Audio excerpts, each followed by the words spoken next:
pero sed hacedores de la palabra y no tan solamente oidores, engañándoos a vosotros mismos. Nuevamente vamos a leerlo. Dice la palabra: pero sed hacedores de la palabra y no tan solamente oidores, engañándoos a vosotros mismos. Hermanos, oidores somos todos, pero ¿cuántos somos hacedores? Yo creo que los hacedores ya, el número de hacedores baja. Yo recuerdo, hermanos, hace mucho tiempo, quizá siendo aún niño, haber escuchado una expresión acerca de aquellos que hablan, prometen y dicen, ¿verdad? Que dicen hechos, no palabras. Alguna vez me acuerdo de haber escuchado eso. Hechos, no palabras. Porque ya conocían que hablaban, pero no hacían. Hechos, no palabras.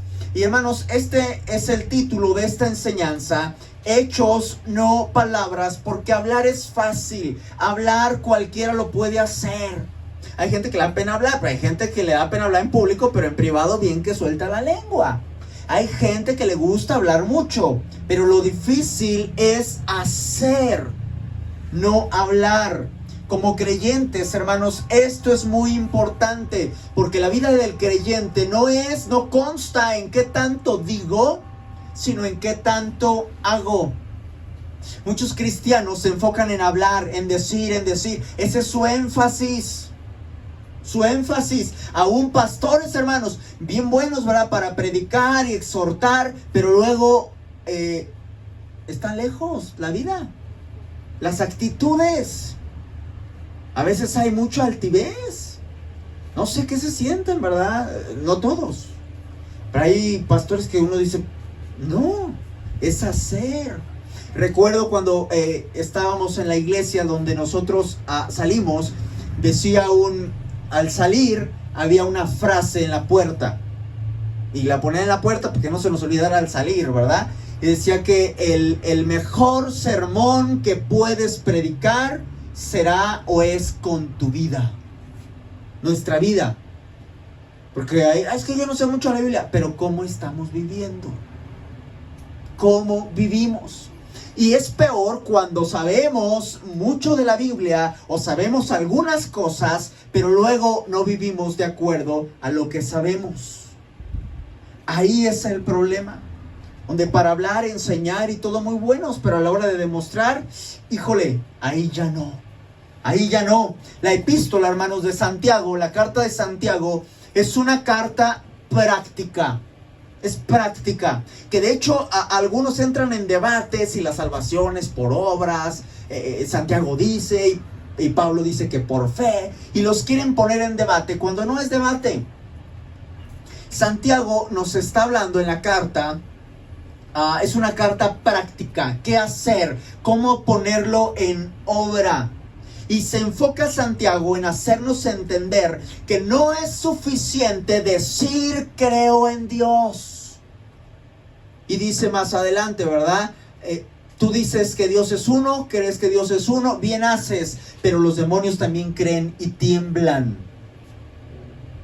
Dándonos a entender que no es suficiente decir creo en Dios. Hay que actuar. Tiene que ver, hermanos, esta carta con la fe, pero sobre todo la práctica de esa fe. La práctica de esa fe. Miren, capítulo 2, vamos ahí, capítulo 2, verso 14 y 17 al 17. ¿Están allí? Por favor, conmigo. Hermanos míos, ¿de qué aprovechará si alguno dice que tiene qué cosa? Fe y no obras.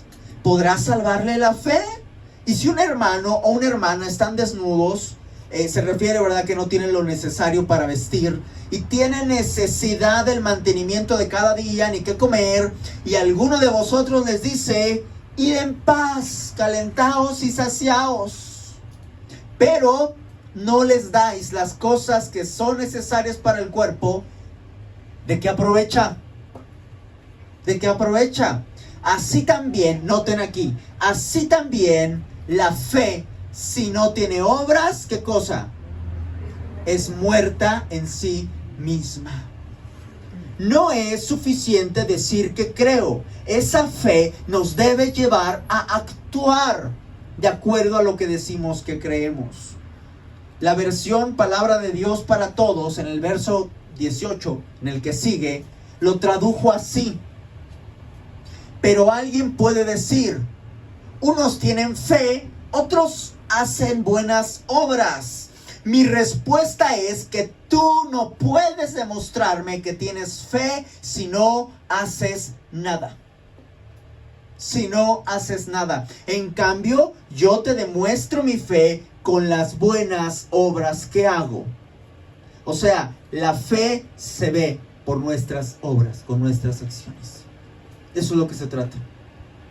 Y entonces Santiago nos hace ese énfasis en que debemos practicar la fe. Por eso nos dice, hay que ser hacedores de la palabra y no tan solamente oidores. Cuando somos oidores y no hacedores, nos estamos engañando a nosotros mismos. Ah, sí, yo creo en Dios, pero no hacemos lo que dice la palabra. Hacemos lo que queremos, en todos sentidos. Aquí pone un ejemplo de ayudar. Pues no, yo no ayudo. Santiago, hermanos, nos da algunos consejos prácticos que podemos y debemos practicar para que no seamos oidores simplemente. Hermanos, hemos predicado muchas cosas aquí. Muchas cosas.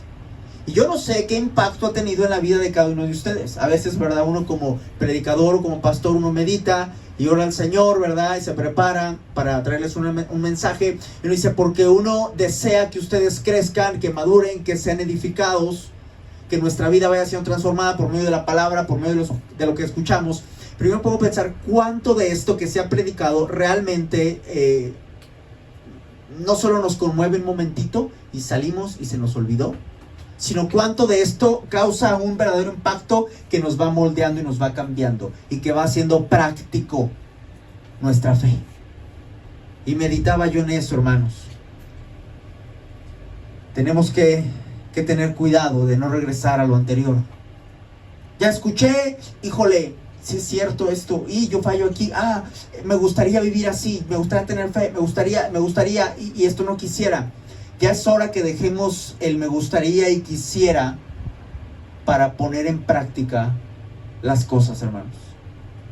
Ya es hora, hermanos, porque a veces vivimos como si fuéramos eternos, como si algún día lo voy a hacer. Algún día me voy a poner a orar en serio. Algún día me voy a poner a leer la Biblia en un año o antes. Algún día voy, hermanos, ya es tiempo, porque no sabemos hasta cuándo estamos aquí. Imagínense que en 6 meses alguien ya no está aquí, alguien de nosotros, y nos presentamos delante de Dios. ¿Qué hiciste? ¿Cuánto de lo que se te predicó y de lo que tú leíste, de lo que aprendiste, cuánto pusiste en práctica? ¿Con qué llegaríamos, hermanos?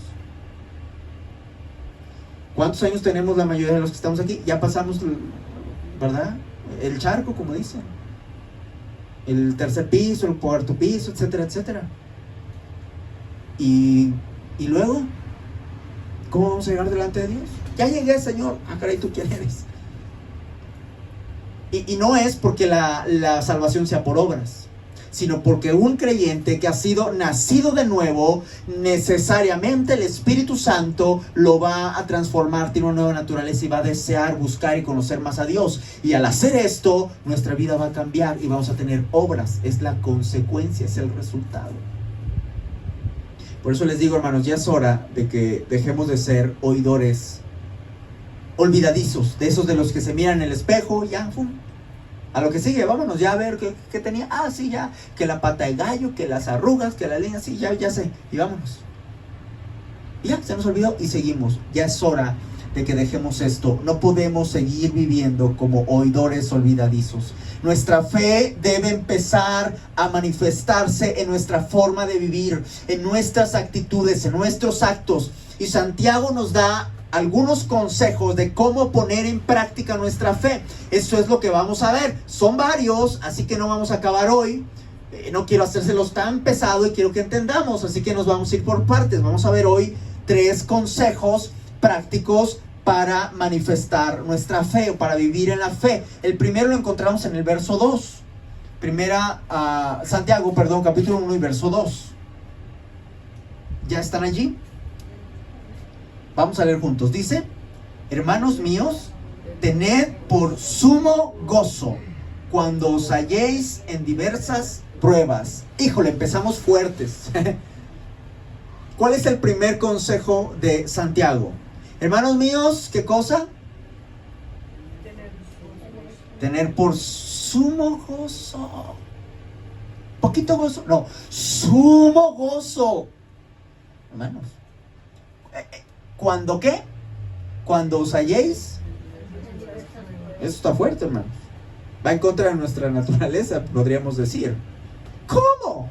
El primer consejo de hechos, no palabras, es: gozaos en las pruebas. Gozaos en las pruebas. El verso 3 dice: sabiendo. ¿Por qué, hermanos? ¿Por qué hay que gozarnos? Sabiendo que hay un buen propósito. Sabiendo que la prueba de vuestra fe produce paciencia. Esa confianza en Dios, la fe que decimos tener a Dios, se pone a prueba con las diferentes dificultades. Ahí es donde se pone a prueba, y nuestra paciencia, nuestra confianza en Dios debe ir creciendo en aumento. Alguien preguntaba por qué Dios hizo a Satanás si sabía que se iba a revelar, y por qué no impidió que Adán comiera y Eva del fruto, y por qué. Entonces yo respondo: pues yo no puedo responder por Dios, yo no sé. Pero hermanos, meditando, yo decía: ¿de qué manera Dios nos iba a demostrar su amor si no era a través de Jesucristo viniendo a pagar por tus pecados y por mis pecados sin merecerlo? ¿De qué manera lo iba a demostrar?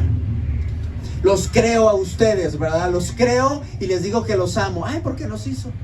Hermanos, pero cuando de verdad nos topamos con el sacrificio de Jesús, todo aquel nacido de nuevo entiende esto. Cuando se topa con el sacrificio de Jesús en la cruz y dice: esto no puede ser posible, que me hayas amado tanto siendo yo miserable. Y de esa manera usted y yo podemos ver el grande amor, incomparable amor, inmensurable amor de Dios que nos tiene a nosotros. Pero entonces, si no hubiéramos caído, ¿de qué manera nos iba a demostrar ese amor? Muriendo Jesús en nuestro lugar. Pero yo no sé la respuesta completa, hermanos. Yo no la sé. Pero es hasta que nosotros pasamos por dificultades y confiamos plenamente en Dios, nos abandonamos, a que nuestra paciencia en Él y nuestra fe en Él van madurando y van creciendo. Usted va a pasar por diferentes cosas, pero va a llegar el punto, hermanos, donde usted, si se arroja plenamente a la confianza en Dios, usted va a llegar el momento donde va a decir: yo estoy tranquilo, sé que Dios me va a librar de esto. Y si no, siga siendo a Él la gloria. Hermanos, yo les he contado en otras ocasiones, cuando llegamos al instituto, yo dije: ay, voy a aprender, ¿verdad?, de la Biblia y más, y etcétera, para la obra y así. Pero yo no sabía que iba a aprender todavía mucho más acerca de las situaciones que íbamos a pasar. Había carencias. Eso no me habían platicado. Todos comemos diario. ¿Y qué iba a comer yo? ¿Quién me iba a dar a mí? A mí me están enseñando, pero luego ¿quién me va a dar de comer? A los jóvenes les dan, aunque no les guste, ¿verdad? Dicen que las algarrobas y no sé qué, les dan su comida. Aunque les dan grasa, aceite y todo ahí, ¿verdad? Tremendo. Luego se enferman y andan con los triglicéridos. Pero les dan algo y nosotros no. Como matrimonios, a nosotros no se nos daba alimento. ¿Qué íbamos a hacer? Se nos daba un apoyo una vez al mes. Eran como 1,100, 1,200.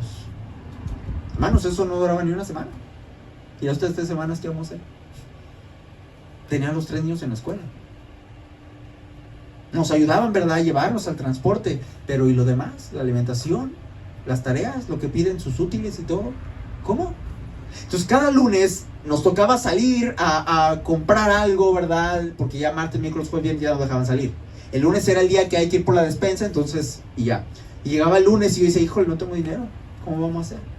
Y yo oraba al Señor y decía, Señor, y esto y lo otro. Y se angustiaba uno. Normal, como nos angustiamos por cuando tenemos alguna carencia o alguna dificultad. ¿Cómo le vamos a hacer? Y el Señor suplía, y suplía de otra manera, y de otra. Y yo decía, wow, hasta que llegó el punto, hermanos. Llegó el punto donde yo decía, no tengo dinero, no sé cómo lo voy a hacer, pero yo sé que Dios nos va a suplir. Y yo hasta me emocionaba de decir, ahora ¿cómo le va a hacer Dios para suplir? Ahora ¿quién va a usar o cómo le va a hacer? Y me sorprendía, y nos sorprendía. A eso nos referimos, debe de llegar. Y mire, por eso yo digo, ¿verdad? Que el instituto es una preparación completa, no solo en lo intelectual. Entonces mucha gente, ¿verdad? He escuchado a algunos que critican al instituto, pues son de los que no han estado ahí, pero los que hemos estado ahí, que yo conozco, no lo critican. Aún esas situaciones nos ayudaron, nos forjaron, porque Dios no nos deja, porque estamos confiando en Dios. Dios nos llamó. Es Dios el que te respalda, el que te va a ayudar, el que te va a sostener es Dios. Pero Él quiere que tú tengas confianza, y es por medio de las dificultades que tú vas a aprender a tener esa paciencia, y entonces vas a aprender a confiar cada vez más en el Señor, hasta que llegue el punto de decir, Señor, ahora cómo, sorpréndeme. Ahora cómo vas a resolver esta situación que yo ya no lo entiendo. Debe llegar así, hermanos, en nuestra vida. Debemos llegar a eso. Por eso dice aquí, verso 4, por favor lean, ¿qué dice?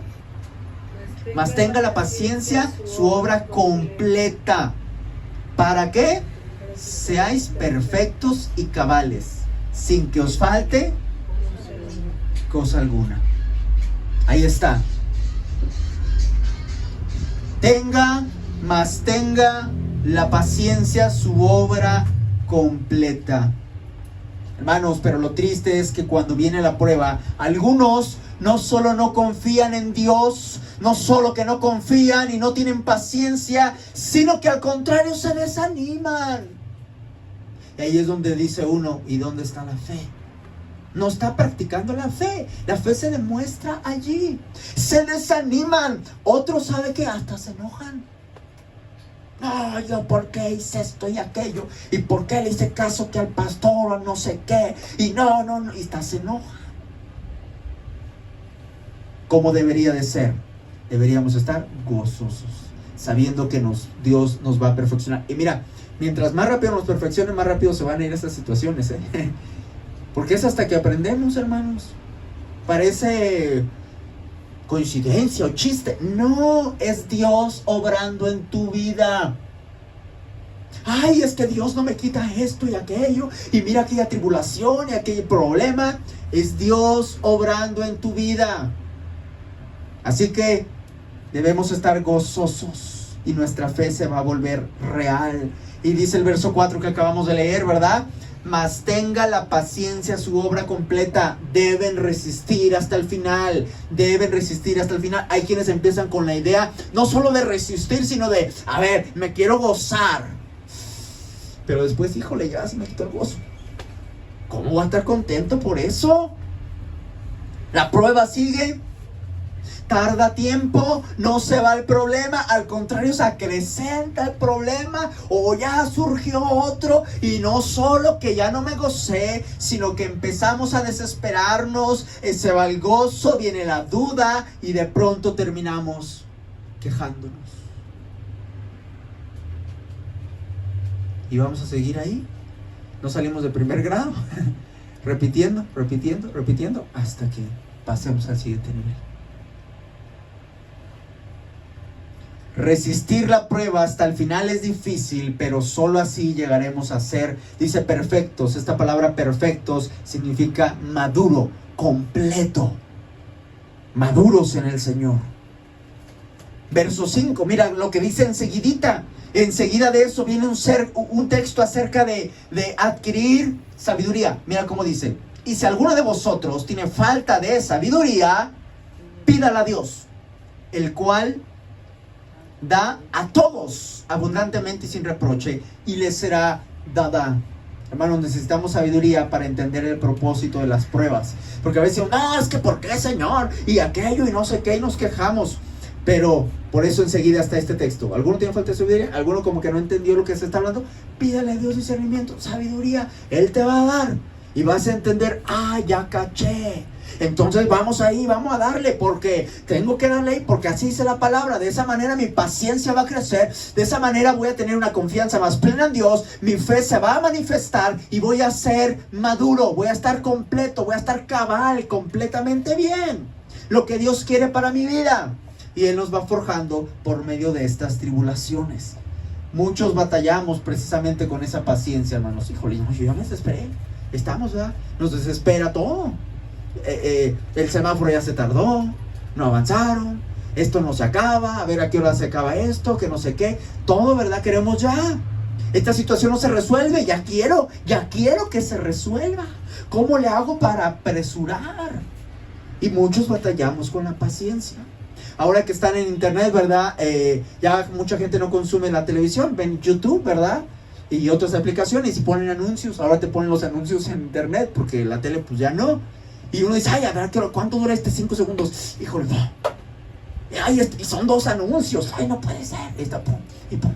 Y no le quité, ahora se va a poner el otro y que no sé qué. Y está uno desesperado, batallando, impacientes. Queremos todo rápido. Hermanos, Dios nos quiere maduros, nos quiere forjar. Y una parte importante en la vida del cristiano es la paciencia. Tomemos, hermanos, el ejemplo de los profetas. Mire, vamos hasta el capítulo 5. Todo Santiago, hermanos, tiene relación, ¿verdad? Es una carta que es práctica y nos da ejemplos. Capítulo 5, versos 10 y 11. ¿Están allí? Vamos a leer, por favor, 10. Hermanos míos, tomad como ejemplo de aflicción y de paciencia a los profetas que hablaron en nombre del Señor. Verso 11 dice que tenemos por bienaventurados a los que sufren. Habéis oído de la paciencia de Job y habéis visto el fin del Señor, que el Señor es muy misericordioso y compasivo. Ahí están los ejemplos. Dice, vean ustedes a los profetas. Y yo cuando veo esto, los profetas, cuando veo esto de Job, digo, híjole, ellos yo creo que están en otro nivel, pasaron dificultades más grandes. Ellos están en otro nivel a las dificultades de nosotros. Digo, qué tremendos. Digo, no puedo yo compararme con ellos. Pero dice, véanlos como ejemplo de paciencia. Y no solo eso, miren el final de ellos. Dios no los dejó ahí en el hoyo. A Job no lo dejó ahí enfermo y hasta que se muera. Dios levantó a Job y le dio todo al doble al final. O sea, las pruebas no son, hermanos, para destruirte, para acabar contigo, para que te desanimes, para que te enojes. Son para que maduremos. La semana pasada creo fue que les dije, ¿verdad? Que Job mismo dijo, de oídas te había oído, pero ahora mis ojos te ven. Era necesario pasar por las tribulaciones. Es necesario, hermanos. Ya llega el momento donde tenemos que aprender esto y ya no nos enojamos, ya no nos desanimamos, decimos, estoy pasando por esta dificultad, oren por mí, hermanos, ayúdenme, voy a pasar por este proceso, está sucediendo esto ya sea en mi trabajo, en mi casa, vecinos, lo que sea, estoy pasando esto, ayúdenme a orar y yo voy a orar con el Señor y vamos a salir adelante, sea su voluntad. Y sabemos que eso nos va a ayudar, porque dice Romanos 8:28, y sabemos que a los que aman a Dios, todas las cosas les ayudan a bien. Todas, no solo algunas, aún lo que aparentemente es malo. Aunque es difícil, hermanos, podemos tener la confianza en que Dios está obrando y todo está bajo su control. No olvide esto. Cuando esté pasando por una situación difícil, no olvide, Dios está sentado en el trono y tiene el control de mi vida y de lo que está sucediendo. Con esto en mente, podemos y debemos afrontar las diversas, las diferentes y fuertes pruebas que vienen a nuestras vidas, de modo que vamos a ser maduros. Vamos al segundo consejo, hermanos. Segundo consejo de Santiago, verso 12. Capítulo 1, verso 12. Estamos viendo la carta de Santiago desde un punto de vista de una fe práctica. Pero hay muchas cosas, otros temas que habla Santiago. Pero vamos centrándonos en los textos que tienen que ver con poner en práctica nuestra fe. Verso 12, ¿qué dice? Bienaventurado el varón que soporta la tentación, porque cuando haya resistido la prueba, recibirá la corona de vida que Dios ha prometido a los que le aman. Ahí está, bienaventurado el varón que soporta la tentación. Segundo consejo, soporten la tentación. Hechos, no palabras, significa soportar la tentación. Yo puedo decir, ¿verdad? Sí, por aquí, por allá, pero caigo en la tentación. ¿De qué sirve? Hermanos, hay que vivir en santidad. Y uno cae, ¡pum! Hechos, no palabras, es soportar la tentación. Siempre habrá tentaciones y podemos nosotros, ¿verdad?, conocer a Dios, hablar de la palabra de Dios, dominar los temas que usted me diga y mande, pero lo importante es resistir en el momento de la tentación. Ay, ¿cuántos se saben Juan 3:16? Ah, no, sí, yo sí. Ay, yo no. A ver, ¿cuántos se saben Juan 1:1? ¿Y cuántos textos te sabes? A ver, ¿te sabes todos los libros? Yo sí me lo sé. Imagínate, en primer lugar, wow. Pero cuando llega la tentación, en primer lugar también. Está bien conocer, pero hay que resistir la tentación. Eso es más importante, hermanos. Porque de nada, mire, el diablo también conoce la escritura. Pero a la hora de demostrar lo que conocemos, ahí es, hermanos. Cuando somos vencidos por la tentación, no solo nuestra fe se vuelve vana, sino que viene la derrota espiritual. Esa tentación, hermano, hermana, que usted tenga, no viene de Dios, viene de nuestros deseos. Verso 14, así lo dice. Sino que cada uno es tentado cuando de su propia concupiscencia es atraído y seducido. Son nuestros propios deseos, nuestra propia carne, lo que nos incita a pecar, hermanos. El que vive para la carne estará lleno de tentación todo el día. Mientras más tiempo le des a tu carne, más tentación tendrás. Hermanos, ¿qué pasa? Termina el servicio aquí, ya leímos. ¿Cuántos nos vamos a nuestra casa y repasando y meditamos lo que acabamos de ver? ¿Cuántos al día siguiente decimos, a ver, me voy a echar otra predicación de la semana pasada o la antepasada, a ver cuál ya subieron a Facebook, a YouTube, a ver, deja reviso? ¿Cuántos estamos viendo qué más aprendo del Señor? ¿Cuánto tiempo? ¿Sabe? Tristemente no se hace mucho esto. Mi trabajo, mis ocupaciones o mi escuela o lo que yo me ocupe, y después agarro el teléfono para estar viendo videos que no tienen que ver con el evangelio o no tienen que ver con nuestro crecimiento. Debemos tener cuidado porque a lo mejor no está mal, ¿verdad? No es un video que sea pecaminoso, pero cuánto tiempo se nos va en situaciones pasajeras, sin importancia, y cuánto tiempo le estamos dando al Señor. ¿Qué estoy diciendo? Que mientras más alimentes la carne, más tentaciones vas a tener. Y mientras más alimentes tu espíritu, más concentrado vas a estar en Dios, más vas a aprender de Dios, y las tentaciones menos te van a estar atacando. Porque la tentación viene de nuestro propio deseo, de nosotros mismos. Acuérdense que estamos en una lucha diaria, nuestra carne y nuestro espíritu. Y al que alimentes más, ese va a ganar. Ese va a ganar. Y depende, si quieres vivir en tentación y estar en pecado y sentirte un miserable, un hipócrita, etcétera, etcétera, sigue así. Y si quieres de verdad dejar el pecado, vencer la tentación, porque no es pecado ser tentado. El pecado es caer en la tentación. Tú puedes ser tentado, pero te vas a acercar a Dios, dice la palabra. Someteos pues a Dios y resistid al diablo y huirá de vosotros. Sí, te va a venir la tentación una vez y otra vez, pero mientras tú te acercas más a Dios y más a Dios, vas a ver que el pecado ya va a dejar de tener efecto en ti. Y la tentación, y se va. Dice Romanos 8:5, porque los que son de la carne piensan en las cosas de la carne, mas los que son del Espíritu en las cosas del Espíritu. Así es sencillo. El que piensa en las cosas de la carne, por más que hable de Dios, de la palabra, debe considerar seriamente si es salvo. Porque uno que es salvo no anda pensando todo el día en las cosas de la carne, ni alimentando solo su carne. debería considerar si es salvo. Repito, no estamos diciendo que si viene la tentación no eres salvo. No estamos diciendo eso. Sino que cuando es constante y de continuo los pensamientos de la carne, es una señal de alarma. Algo estamos haciendo mal.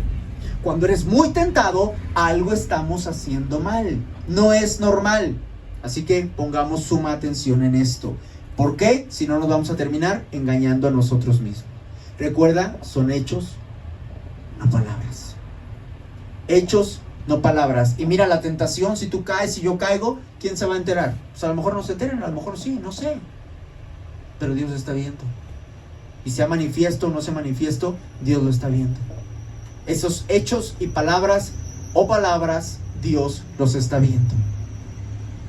Para vencer la tentación, hermano, pasa más tiempo con el Señor.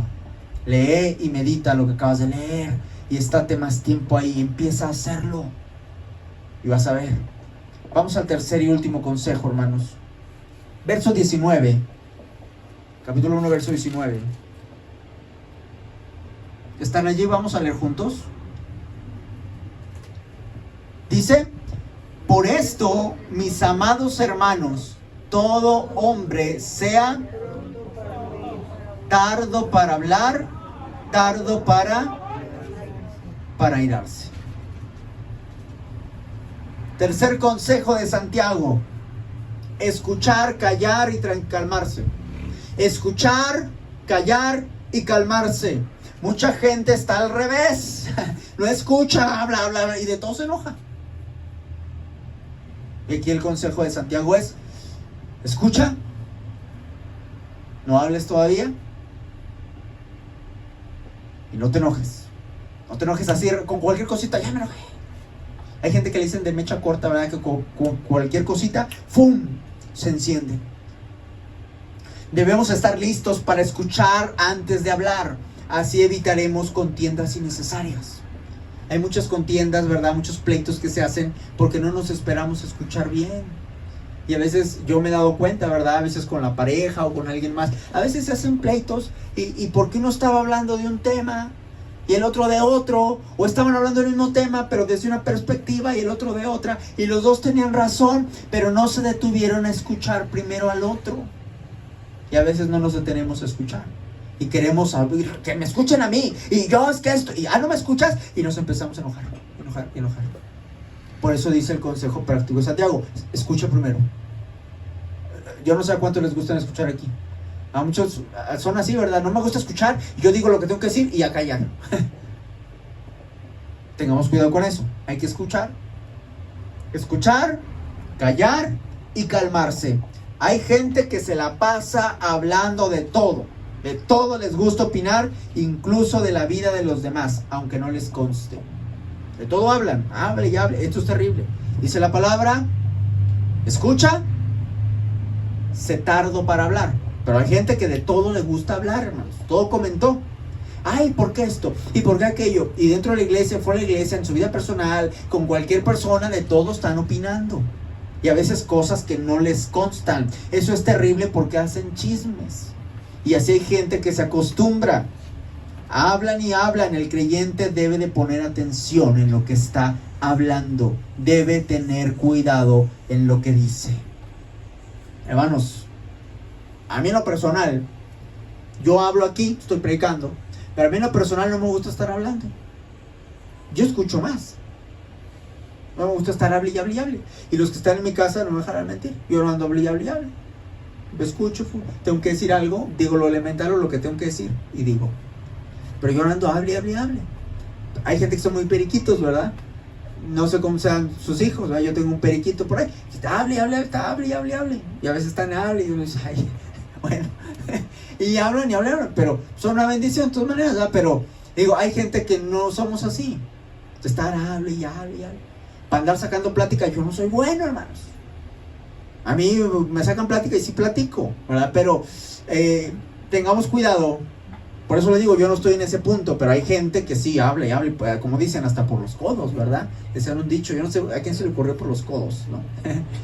Pero bueno, o sea, que hablan por todos lados, Hermanos, debemos tener cuidado, Si usted es de esos que habla y habla y habla y habla y habla, tenga cuidado. Dice la palabra Proverbios 10:19, en las muchas palabras no falta pecado. O sea, tenga cuidado lo que está hablando. Va a decir luego una tontería o algo que no es correcto. Mas el que refrena sus labios es prudente. Santiago nos da un consejo práctico. Sean tardos para hablar. Tengan cuidado. Ya está apuntando, ¿verdad? Sus consejos prácticos. Me veo ante las pruebas, dificultades. Voy a aprender paciencia. Viene la tentación. Tengo que sujetarme al Señor, alimentar mi espíritu, no la carne. Tercer consejo, no estar opinando de todo. Ay, tengo ganas de decir algo. Mira, es que... ay. Vamos a tratar de estar más tranquilos. Y dice también, tardo para la ira. Tardo para la ira. Muchas veces, hermanos, la gente que se enoja de todo, que se enoja rápido, son gente que precisamente no escucha. No escuchan. Vieron algo, no les pareció, ¡pum! Lo primero, ¡pum! Ya me enojé. Es gente que no se detiene a escuchar primero y analizar todo. Rápido, me enojé. Mire, por eso no reaccione rápido. Siempre tómese un tiempo para escuchar. Y de esa manera yo creo que se va a enojar menos. O sea, a ver, ¿cómo fue eso? Pregunte, investigue bien. Dice el siguiente versículo, Santiago 1:20. Porque la ira del hombre no obra la justicia de Dios. Así que el consejo es juntito, ¿verdad? Escuche, sea tardo para hablar y tardo para airarse. ¿Por qué? Porque como tenemos a veces la carreta al revés, no queremos escuchar, hablamos y hablamos y nos enojamos. ¿Qué sucede? Verso 20, nos enojamos y esa ira no obra la justicia de Dios. Un creyente, hermano, no puede estar siempre enojado o peleando con todo el mundo, con cualquiera que me miró mal. Es que mira, tú no sabes, me hizo viscos. Espérame, que lo que tú no sabes es que es visco. Sé tranquilo, hombre. No, es que sí me veo bien feo. ¿Qué es visco? ¿Cómo? ¿Qué es visco? Ah, bueno, está bien. Pero se enoja de todo, hermanos. Así hay gente. Me pitó a mí y a veces ni nos pitan a nosotros, ¿va? ¿Qué me pita? O a veces le pitan a uno y ni era uno el del problema. A mí me ha pasado, estoy mucho tiempo manejando, me pitan pip, y el que no se moviera el de adelante y yo. ¿Y qué hace uno? Pues también se enoja. Imagínense, hermanos, ¿verdad? Entonces tengamos cuidado con esto. Dice la palabra, la ira del hombre no obra la justicia de Dios. La palabra de Dios para todos, esta versión dice así. El mismo texto, el que vive enojado, el que se la pasa enojado, no puede vivir como Dios manda. Así de sencillo. El que está enojado no obra la justicia de Dios, no vive como Dios quiere, porque se la pasa enojado. Está imposibilitado, no puede manifestar su fe porque está enojado todo el tiempo. Enojado todo el tiempo, no puedes hacer visible tu fe ni agradar a Dios. Así que vamos a bajarle 2 rayitas, hermanos. Vamos a bajarle ahí. Y verso 21, estamos casi terminando. Por lo cual, desechando toda inmundicia, lean conmigo, y abundicia de malicia, recibid con mansedumbre la palabra implantada, la cual puede salvar vuestras almas. Así que desechemos todas estas cosas y recibamos con humildad la palabra. Recibamos con mansedumbre, hagamos los cambios necesarios. Yo no sé qué cambios tiene que hacer usted y los que tengo que hacer yo, porque la palabra es para todos, hermanos. No creo que era más para ustedes y yo soy perfecto. No, la palabra es para todos, hermanos. A veces está predicando y uno primero lo tiene que tomar para uno mismo. Pero no es lo mismo que me va a decir Dios a mí o que me ha dicho Dios a mí a lo que les va a decir a ustedes. Cada uno tomemos con mansedumbre. Esto viene de parte de Dios. No diga, ay, es que el pastor no, tómelo de parte de Dios, porque Dios quiere moldear su vida, así como la mía, hermanos, la de todos los que estamos aquí. Y yo no sé qué cambios tiene que hacer usted, son diferentes el de cada uno. Así que recibamos esta palabra con humildad, hagamos los cambios necesarios para que no solo digamos creo en Dios, sino que vivamos de acuerdo a lo que creemos. Ahí, hermanos, ahí es lo importante, que vivamos de acuerdo a lo que estamos creyendo. Tenemos, hermanos, mire, camino para mejorar, para recorrer, sí. Unos más, unos menos, sí. Pero lo importante es que estamos escuchando y hay que ser hacedores de la palabra. Hay que hacer esos cambios. Me falta mucho, pastor, sí, a mí también. Pero hay que avanzar.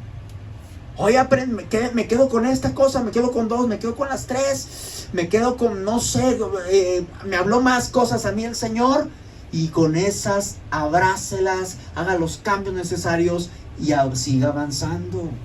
No seamos oidores olvidadizos. Así que 3 consejos, gozaos en las pruebas, para que alcances madurez y seamos más pacientes. Soporta la tentación.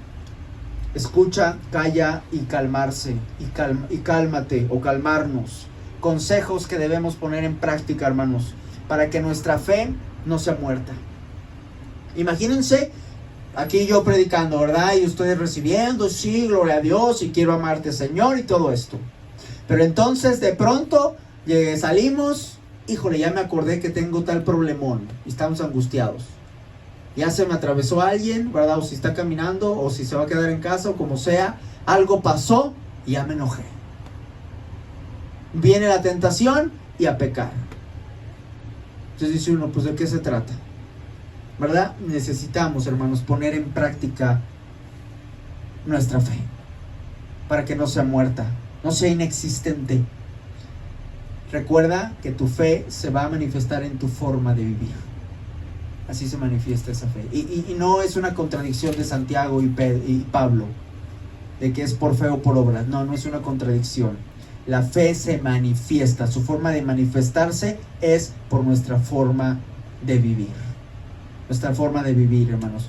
Si Dios permite, la próxima semana estaremos avanzando. Tenemos otros 5 consejos más. Vamos a ver, depende, ¿verdad?, de cómo estén condensados. Vamos a ver de cuántos nos vamos aventando, ¿sí?